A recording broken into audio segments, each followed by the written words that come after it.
Corona के खिलाफ देश की लड़ाई को अब 1 साल से ज्यादा हो रहा है।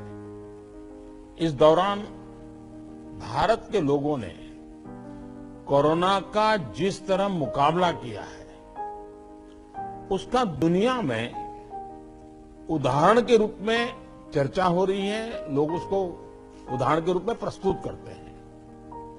आज भारत में 96% से ज्यादा केसेस रिकवर हो चुके हैं।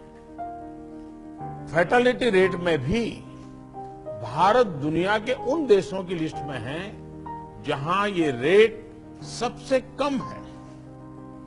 देश और दुनिया में कोरोना की स्थिति को सामने रखते हुए जो प्रेजेंटेशन यहां दिया गया, उससे भी कई अहम पहलू हमारे सामने आए हैं।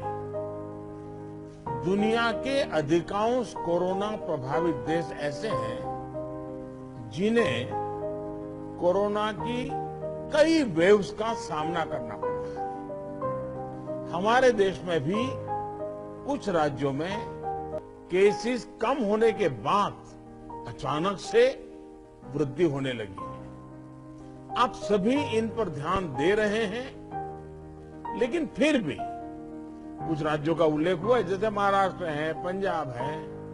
आप मुख्यमंत्रियों ने भी चिंता व्यक्त की है, सिर्फ मैं कह रहा हूं ऐसा नहीं है। और विशेष चिंता की आप कर भी रहे हैं और करने की जरूरत भी है। हम ये भी देख रहे हैं कि महाराष्ट्र और एमपी में टेस्ट पॉजिटिविटी रेट बहुत ज्यादा है और केसों की संख्या भी बढ़ रही है, बहुत आ रहे हैं। इस बारे में कई ऐसे इलाकों, ऐसे जिलों में भी ये वृद्धि देखने को मिल रही है जो अभी तक खुद को बचाए हुए थे, सेफ जोन थे एक प्रकार से। अब वहां पर हमें कुछ चीजें नजर आ रही हैं।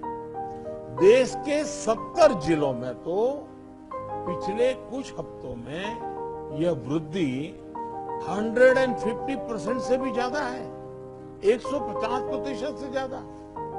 अगर हम इस बढ़ती हुई महामारी को यही नहीं रोकेंगे तो देशव्यापी आउटब्रेक की स्थिति बन सकती है।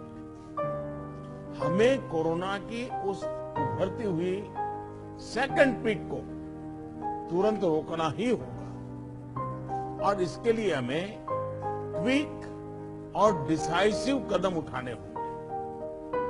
कई जगह देखने को मिल रहा है कि मास्क को लेकर अब स्थानीय प्रशासन द्वारा भी उतनी गंभीरता नहीं दिखाई जा रही।